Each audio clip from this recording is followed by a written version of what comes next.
Let's look at the last part of the question. So the last part of the question, you are told to discuss briefly whether the quick test is worthwhile. Quick test is worthwhile. We try and understand whether the part 6 and part 6 and part 7, part 6 and 7, whether it makes sense.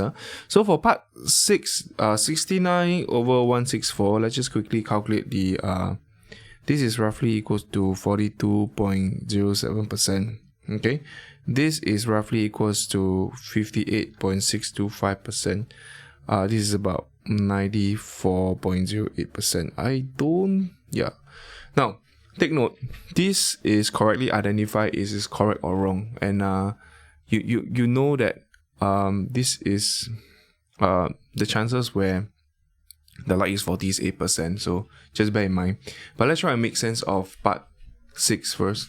42.07, this is a very high number, meaning if you identify as 40, if it's faulty, in the back of 40 identified, let's say if you, after you run the test, in the back of identified 40 bags, you have about 42% of it which is actually working fine.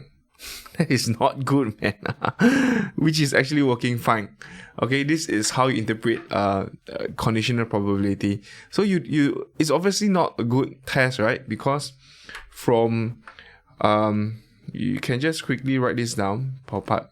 Also from part VI, out of all the all the likes which are identified as faulty, we have about 42.1% of likes which are working correctly. Okay, it's too high. 42% is too high. So which is a very high margin of error. Okay, moreover, like you still need time to run the test, right? So I don't think is really like useful. So I don't think it's worthwhile. So hence the quick test is not worthwhile. Okay, so this is how you understand the question in context of the question, right? So that's how we do this question here proficiently. Any questions or comments, please do let us know. Keep practicing and I'll see you in the next question.